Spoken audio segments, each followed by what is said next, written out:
holds his breath the night. வணக்கம். இந்த ஆழமான அலசலுக்கு உங்க எல்லாரையும் நான் ரொம்பவே ஒரு பெரிய உற்சாகத்தோட வரவேற்கிறேன். எல்லாருக்கும் வணக்கம். இன்னைக்கு நாம ரொம்பவே ஒரு சுவாரஸ்யமான விஷயத்த பத்தி பேச போறோம். அதாவது நம்ம அன்றாட வாழ்க்கையோட நெருங்கி தொடர்புடைய ஒரு ஆழமான தேடல் இது. ஆமா, இது நம்ம எல்லாருக்கும் ரொம்பவே தேவையான ஒரு விஷயமும் கூட. கண்டிப்பா. இப்போ நம்ம வயிறு சரியில்லைன்னா நம்ம மனநிலையும் சரி இருக்காது அப்படிங்கிற ஒரு அடிப்படை விஷயம் நமக்கெல்லாம் ஓரளவுக்கு தெரிஞ்சதுதான். உண்மைதான், பலருக்கும் அந்த அனுபவம் இருக்கும்.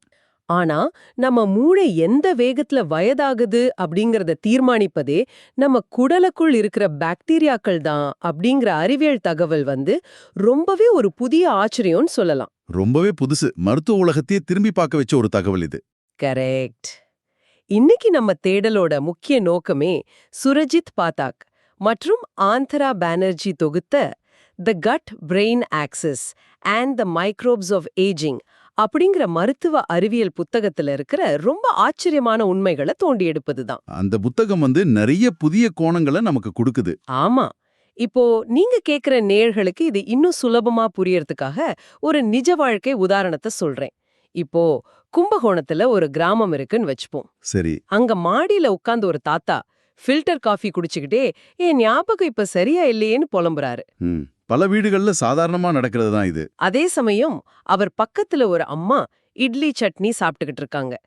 அந்த அம்மாவோட குடலுக்குள்ள இருக்கிற கோடிக்கணக்கான கண்ணுக்கு தெரியாத பாக்டீரியாக்கள் தான் அவங்களோட மனநிலையையும் நினைவாற்றலையும் மூளை எப்படி வயதாக போகிறது அப்படிங்கறதையும் முடிவு செய்யுதுன்னு சொன்னா நீங்க நம்புவீங்களா? கேட்கறதுக்கு கொஞ்சம் விசித்திரமா இருந்தாலும் அதுதான் 100% உண்மை. மூளை வயதாவதற்கும் நம்ம உண்மையான வயதுக்கும் நேரடி சம்பந்தம் இல்லை அப்படிங்கிறது தான் இந்த புத்தகத்தோட மையக் கருத்து. அதாவது காலண்டர் வயசுக்கும் மூளை வயசுக்கும் சம்பந்தம் இல்லைன்னு சொல்றீங்க. ஆமாம், மூளை வயதாவதற்கு மிக முக்கிய காரணம் நம்ம குடல்ல இருக்கிற அந்த மைக்ரோபயோம், அதாவது நுண்ணுயிர்களின் தொகுப்புல ஏற்படுற மாற்றங்கள் தான். சரி, இத கொஞ்சம் விரிவாக பார்ப்போம். முதல்ல நம்ம குடலுக்குள்ள என்னன்னா இருக்கு? நம்ம குடல் ஒரு பிரம்மாண்டமான மலைக்காடு, அதாவது ஒரு ரெயின் ஃபாரஸ்ட் மாதிரி. பல ட்ரில்லியன் கணக்கான பாக்டீரியாக்கள், வைரஸ்கள், அப்புறம் பூஞ்சைகள் அங்க வாழுது. ட்ரில்லியன் கணக்குலையா? அப்ப இது சும்மா உள்ள உட்கார்ந்துகிட்டு இல்ல? கண்டிப்பா இல்ல. இந்த நுண்ணுயிர்கள் உணவை ஜீரணிக்க, வைட்டமின்களை உருவாக்க, நோய் எதிர்ப்பு சக்தியை சீரா வச்சுக்க, அப்புறம் நம்ம மனநிலையை கூட கட்டுப்படுத்த தொடர்ந்து வேலை செஞ்சுக்கிட்டே இருக்கு. ஆனா வயதாகும்போது இதுல என்ன மாற்றம் நடக்குது? இதுல ஆச்சரியமான விஷயம் என்னன்னா, வயதாகும்போது இந்த நுண்ணுயிர்களோட பன்முகத்தன்மை குறைய ஆரம்பிக்கும். அதாவது நல்ல பாக்டீரியாக்கள் குறைஞ்சு கெட்ட பாக்டீரியாக்கள் அதிகரிக்கும். ஓஹோ. இந்த ஆபத்தான மாற்றத்தை தான் அறிவியல் மொழியில டிஸ்பயோசிஸ்னு சொல்றாங்க. டிஸ்பயோசிஸ். அப்போ இந்த சமநிலை மாறும்போதுதான் பிரச்சனையே ஆரம்பிக்குது. எக்ஸாக்ட்லி. இங்கிருந்து தான் மூளைக்கான பாதிப்புகள் தொடங்குது. சரி, இப்போ குடலுக்கும் மூளைக்கும் எப்படி தொடர்பு ஏற்படுது அப்படிங்கிற கேள்வி கண்டிப்பா நேயர்களுக்கு வந்திருக்கும். ஏன்னா வயிறு கீழே இருக்கு, மூளை மேல இருக்கு. ரொம்ப நியாயமான கேள்வி. மூளையும் குடலும் தொடர்ந்து பேசிட்டே இருக்கு. முக்கியமா 3 வழிகள்ல இந்த உரையாடல் நடக்குது. அந்த 3 வழிகள் என்னென்ன?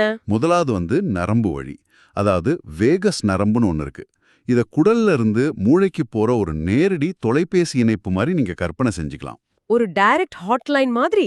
ஆமா, நான் நல்லா இருக்கேன் அல்லது எனக்கு இங்க பிரச்சனைன்னு சிக்னல் அனுப்புறதே எந்த வேகஸ் நரம்பு தான். அப்போ குடல் மூளைக்கு தொடர்ந்து அப்டேட் கொடுத்துட்டே இருக்கு. 100%. இரண்டாவது வழி ரசாயன வழி. கெமிக்கல்ஸ். ஆமா, நல்ல நுண்ணுயிர்கள் செரட்டோனின், டோபாமின், காபா, அப்புறம் ஷார்ட் செயின் ஃபேட்டி ஆசிட்ஸ், அதாவது சுருக்கமா SCFA போன்ற ரசாயனங்களை உருவாக்குது. இங்கேதான் விஷயம் ரொம்ப சுவாரஸ்யமா மாறுதுன்னு நினைக்கிறேன். ஏன்னா நேயர்களாகிய உங்களோட தூக்கம், உங்களோட கவலை, மனநிலை இது எல்லாத்தையும் கட்டுப்படுத்துறதே இந்த செரட்டோனின், டோபமின் மாதிரியான ரசாயனங்கள் தானே? ரொம்ப சரியா சொன்னீங்க. உங்க குடல் நல்லா இருந்தாதான் இந்த ரசாயனங்கள் உற்பத்தி ஆகும். நீங்க அமைதியாவும் சந்தோஷமாவும் இருக்க முடியும். இது ரொம்பவே ஒரு ஆச்சரியமான கனெக்ஷன். அப்போ 3வது வழி என்ன? 3வது நோய் எதிர்ப்பு அமைப்பு. இப்போ கெட்ட நுண்ணுயிர்கள் அதிகரிக்கும் போது உடலுக்குள்ள வீக்கம் அல்லது உட்காயம் ஏற்படுது. இதை இன்ஃப்ளமேஷன் சொல்லுவாங்க. ஓ, அந்த டிஸ்பயோசிஸ் நடக்கும்போது இது வருது. ஆமா, இந்த வீக்கம் ஏற்படும் போது குடல்ல இருக்கிற நச்சுக்கரெல்லாம் ரத்தத்துல கலந்து மூளைக்கு போயிடுது. அப்போ இதற்கெல்லாம் என்ன அர்த்தம்? வயதான பிறகு வர நினைவாற்றல் குறைவு, கவனச்சிதறல், இதுக்கெல்லாம் இந்த குடல் பாக்டீரியாக்களும் அந்த வீக்கமும் தான் காரணமா? கண்டிப்பா. இந்த நாள்பட்ட வீக்கம்தான் மூளைய வேகமா வயதாக்குது. குறிப்பா நரம்பியல் நோய்களுக்கு இதுதான் அடிப்படை. இந்த புத்தகம் அல்சைமர்ஸ் நோய் பத்தி ஒரு முக்கியமான கண்டுபிடிப்பு சொல்லுதுன்னு படிச்சேன். அது என்ன? அல்சைமர்ஸ் நோயை பொறுத்த வரைக்கும் குடல்ல ஏற்படுற இந்த வீக்கம் நச்சு மூலக்கூறுகளை உருவாக்கி ரத்தம் மூளை தடுப்ப உடைச்சிடுது. பிளட் பிரெயின் பேரியர்னு சொல்வாங்களே, அதையா? ஆமா, அதேதான். அந்த தடுப்பு உடைஞ்சதும் நச்சுக்கள் மூளைக்குள்ள நுழைஞ்சு நினைவாற்றலை சிறுக சிறுக அழிக்க ஆரம்பிக்குது. கேக்குறதுக்கே ரொம்ப பயமா இருக்கு. அப்போ பார்க்கின்சன்ஸ் நோய்க்கும் இதே காரணம் தானா? இத ஒரு பரந்த கோணத்துல பார்த்தோம்னா பார்க்கின்சன்ஸ் நோயோட கதையே வேற. இந்த நோய் மூளையில தொடங்கறதே இல்லைன்னு பல ஆய்வுகள் சொல்லுது. மூளையில தொடங்கறதே இல்லையா? நடுக்கம் வர்ற ஒரு நோய் எப்படி மூளையில தொடங்காம இருக்கும்? அதுதான் மருத்துவ உலகமே வியந்த விஷயம். குடல்ல உருவாகிற ஆல்பா சைக்ளூக்ளின் அப்படிங்கிற ஒரு தவறாக மடிக்கப்பட்ட புரதம் தான் இதுக்கு காரணம். ஓகே, ஒரு புரதம் குடல்ல உருவாகுது. அப்புறம் அந்த புரதம் நம்ம முன்னாடி பேசணும்ல, ஒரு தொலைபேசி இணைப்பு அந்த வேகஸ் நரம்பு வழியா மெல்ல மெல்ல பயணம் செஞ்சு மூளைக்கு போய் பாதிப்பை ஏற்படுத்துது. அப்போ பார்க்கின்சன்ஸ் நோய் மூளையில தெரியறதுக்கு பல வருஷங்களுக்கு முன்னாடியே குடல்ல ஆரம்பிச்சிடுது. எக்ஸாக்ட்லி. குடல் தான் எல்லாத்துக்கும் ஆரம்ப புள்ளி. இது ரொம்பவே ஒரு பெரிய ஷிஃப்ட் இன் பெர்ஸ்பெக்டிவ். சரி, இப்போ நம்ம அன்றாட வாழ்க்கையோட இத கொஞ்சம் ஒப்பிட்டு பார்ப்போம். நம்ம ஊர் பாரம்பரிய உணவுகளுக்கும் இதுக்கும் நிறைய சம்பந்தம் இருக்குல்ல? ஆமா, நம்ம தென்னிந்திய உணவுகளான இட்லி, தோசை, பழைய கஞ்சி, மோர் இது எல்லாமே புளிக்க வைக்கப்பட்ட உணவுகள். Fermented foods. ஆமா, இதுலெல்லாம் குடலுக்கு நன்மையை செய்யற ப்ரோபயோட்டிக்ஸ் ரொம்ப அதிகமா இருக்கு. இது நம்ம மைக்ரோபயோமை ரொம்ப ஆரோக்கியமா வச்சுக்கும். ஆனா இப்போ ஒரு ஐடி கம்பெனில வேலை பார்க்குற ஒரு சென்னை சாஃப்ட்வேர் இன்ஜினியரை எடுத்துப்போம். அவர் தினமும் ஃபாஸ்ட் ஃபுட்டு, பிரியாணி, அதிக சர்க்கரை, அப்புறம் கடுமையான மன அழுத்தம்னு இருக்காரு. அது மட்டும் இல்லாம சின்ன பிரச்சனைக்கும் அடிக்கடி ஆன்டிபயோட்டிக்ஸ் எடுத்துக்கிறதும் நடக்குது. ஆமா, இது எப்படி அந்த குடல் நுண்ணுயிர்களை பாதிக்கும்? இது அந்த நுண்ணுயிர் காட்டின் மேல ஒரு அணுகுண்டு வீசுறதுக்கு சமம். நல்ல பாக்டீரியாக்கள் செத்து போய் டிஸ்பயோசிஸ் ஏற்பட்டு மூளை அசுர வேகத்துல வயதாக ஆரம்பிச்சிடும். அப்போ அந்த ஐடி ஊழியரோட மூளை அந்த கும்பகோணம் தாத்தாவோட மூளையோட சீக்கிரமா வயசாயிடும்னு சொல்றீங்களா? துரதிருஷ்டவசமா அதுதான் உண்மை. உணவு பழக்கமோ மன அழுத்தமோ மூளைய ரொம்பவே பாதிக்குது. சரி, இதிலிருந்து தப்பிக்க என்னதான் வழி? நேர்கள் சார்பாக நான் இதை கேட்கிறேன். புத்தகம் என்ன தீர்வு சொல்லுது? ரொம்ப எளிய தீர்வுகளை புத்தகம் முன்வைக்குது. முதல்ல ப்ரோபயோட்டிக்ஸ் மற்றும் ப்ரீபயோட்டிக்ஸ். ப்ரோபயோட்டிக்ஸ்னா அந்த புளிக்க வைக்கப்பட்ட உணவுகள், தயிர் இதெல்லாம். ப்ரீபயோட்டிக்ஸ்னா என்ன? ப்ரீபயோட்டிக்ஸ்னா அந்த நல்ல பாக்டீரியாக்களுக்கான உணவு. அதாவது காய்கறிகள், பழங்கள், முழு தானியங்கள்ல இருக்கிற நார்ச்சத்து. ஓஹோ, வெறும் நல்ல பாக்டீரியாவை உள்ள அனுப்புனா பத்தாது, அதுக்கு சாப்பாடும் கொடுக்கணும். ரொம்ப சரியா பிடிச்சிட்டீங்க.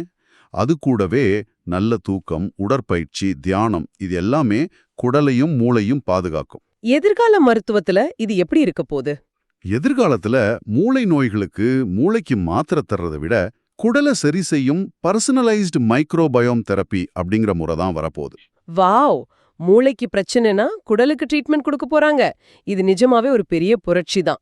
ஆமா, ஒருத்தரோட குடல்ல எந்த பாக்டீரியா குறையுதோ அதை மட்டும் குறி வச்சு சரி செய்யும் முறை இது. ரொம்பவே தெளிவான விளக்கங்கள்.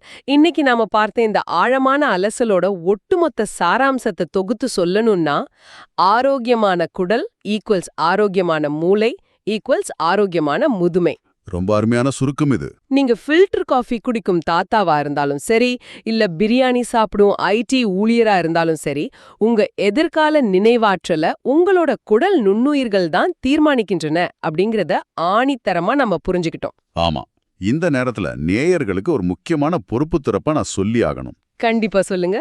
இந்த அலசல் முழுக்க முழுக்க கல்வி மற்றும் தகவலுக்காக மட்டுமே. இது எந்த வகையிலும் மருத்துவ ஆலோசனை கிடையாது. புத்தகத்தோட அறிவியல் ஆய்வுகளை மட்டுமே நாங்க இங்க பகிர்ந்திருக்கோம். எந்த ஒரு உடல்நல முடிவெடுப்பதற்கு முன்பும் உங்க மருத்துவரை அணுகுவதே சிறந்தது. மிக முக்கியமான ஒரு டிஸ்க்ளைமர் இது. இந்த உண்மைகள் எல்லாம் கேட்ட பிறகு மனித உடலை பத்தின என் பார்வையே மாறிடுச்சுன்னு தான் சொல்லணும். எனக்கும் அப்படிதான். இது ஒரு முக்கியமான கேள்வியை எழுப்புது. நேயர்களை சிந்திக்க வைக்கும் ஒரு ஆழமான கேள்வியோட நான் இதை முடிக்க விரும்புறேன். சொல்லுங்க. உங்க குடல்ல உள்ள பாக்டீரியாக்கள் தான் உங்க மனநிலை, நினைவாற்றல், ஏன் உங்க நோய்களை கூட முடிவு செய்யுதுன்னா, உண்மையிலே உங்க உடலை இயக்குவது யார்? உங்களுக்கான முடிவுகளை எடுப்பது நீங்க தானா? அல்லது உங்க குடலுக்குள் சாம்ராஜ்யம் நடத்தும் அந்த கண்ணுக்கு தெரியாத நுண்ணுயிர்களா? இத கொஞ்சம் யோசிச்சு பாருங்க. என்ன ஒரு ஆழமான கேள்வி. நாம நினைக்கிறது செயல்படுறது எல்லாமே நம்ம கண்ட்ரோல்ல இருக்குன்னு நினைச்சிட்டு இருக்கோம். ஆனா உள்ளுக்குள்ள ஒரு பெரிய நுண்ணுயிர் சாம்ராஜ்யமே நம்மள இயக்கிட்டு இருக்கு. நேயர்களே, இது கண்டிப்பா உங்கள ரொம்பவே யோசிக்க வச்சிருக்கோன்னு நம்புறேன். இந்த சுவாரஸ்யமான சிந்தனையோடு இன்றைய நமது ஆழமான அலசலை நாம நிறைவு செய்யலாம். மீண்டும் ஒரு அருமையான தேடலோடு உங்களை சந்திக்கிறோம். நன்றி, வணக்கம். நன்றி, வணக்கம்.